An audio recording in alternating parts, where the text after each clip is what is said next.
यहां पर बहुत से बुद्धि और तर्क के लोग ब्राह्मण और क्षत्रियों में आपस में टकराने के लिए उपाय करते रहते हैं कि 21 बार क्षत्रियों से विहीन भूमि कर दी, भू कर दी, पृथ्वी कर दी। बात मजाक और हंसी की बात यह है कि अगर 21 बार क्षत्रियों को मारा तो क्या एक बार में जब सभी क्षत्रियों को मार दिया तो फिर 20 बार क्षत्रिय कहां से आए? जब एक बार में ही सभी क्षत्रियों का पृथ्वी विहीन हो गई तो फिर 20 बार कहां से आए? अब 21 बार की क्या जरूरत पड़ी हो? ये क्षत्रिय अचानक पर प्रकट कहां से हो जाते थे? इस पर थोड़ी सी चर्चा करते हैं। सहस्त्रबाहु जिस वंश से था उस वंश का नाम था हैहय वंश। हैहय वंश के विनाश के लिए भगवान परशुराम ने परसा अपने हाथ में उठाया। हैहय वंश का राजा बड़ा ही कुकर्मी, साधुओं पर अत्याचार करने वाला, स्त्रियों पर बलात्कार करने वाले जितने भी क्षत्रिय वंश के राजा थे, ऐसे आतताइयों के खिलाफ परसा उठाया भगवान परशुराम ने। और शास्त्र में कहा है परित्राणाय साधूनाम विनाशाय च दुष्कृताम। साधु का काम ही है दुष्टों को ठिकाने लगाते रहना।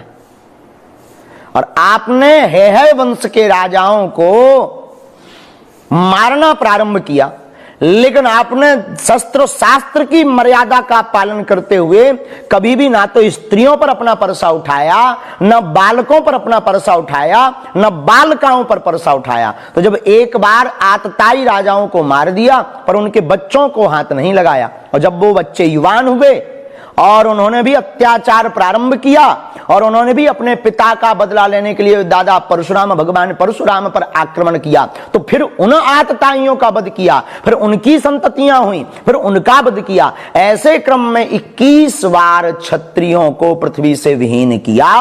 उन क्षत्रियों को जो बड़े ही दुष्ट प्रवृत्ति के थे, जो है बड़े निर्मम थे, जो बड़े ही बेकार वृत्ति के भाव के थे, ऐसे क्षत्रियों का वध भगवान परशुराम ने किया 21 बार। इससे सिद्ध होता है भगवान परशुराम क्षत्रिय विरोधी नहीं थे। भगवान परशुराम तो पापाचारी अत्याचारी मानवों के विरोधी थे, और ऐसे व्यक्तियों का वध करना ही शास्त्र कहता आतताई वधारणा। आतताई का वध करना अधर्म नहीं है। इसलिए हैहय वंश का गौरवशाली इतिहास हमारे धार्मिक ग्रंथों में दर्ज है। और भगवान श्री राजराजेश्वर के विषय में जो पंडित धीरेन्द्र शास्त्री ने उल्लेख किया है वे अत्यंत निंदनीय हैं। अत्यंत घोर शब्दों में मैं उसकी निंदा करता हूँ। उनको भगवान श्री राजराजेश्वर के संबंध में मैं समझता हूँ जानकारी नहीं है। भगवान श्री राजराजेश्वर की नगरी मध्य प्रदेश के महिषासुर नगरी से संबंधित रही है। उनका अपना एक इतिहास है। वे भगवान विष्णु के सुदर्शन चक्र के अवतारी हैं। उन्हें अनेक अवतारी होने के साथ साथ उन्हें हम हमारा आराध्य मानते हैं।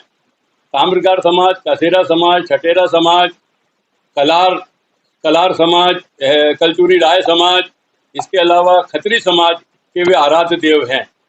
हम सभी उनकी पूजन याचना करते हैं, उनके लिए प्रातः घी का दीपक लगाते हैं। यदि उनके लिए ऐसे भाव पंडित धीरेन्द्र शास्त्री के हैं तो वे अत्यंत निंदनीय हैं। उन्हें जानकारी नहीं है कि राजराजेश्वर शस्त्र अर्जुन ने अनेक युद्ध लड़े हैं। इन युद्धों में उन्हें हमेशा जीत मिली है। और उनकी युद्ध रावण से भी हुआ, उसको रावण को पराजय किया, रावण को बांध लिया था और फिर दत्तात्रेय गुरु के कहने से उन्हें छोड़ा है। उनका पराक्रम तो हमारे कई पुराणों में दर्ज है।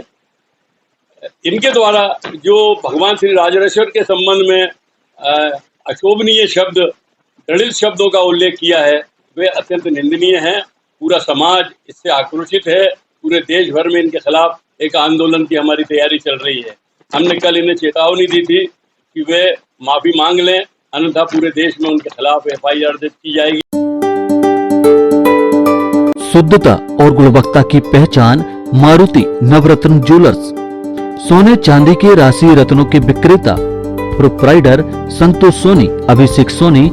हमारा पता है कोतवाली रोड, 3 बत्ती, सागर, मध्य प्रदेश। संपर्क करें 9826459730 और 9826275535।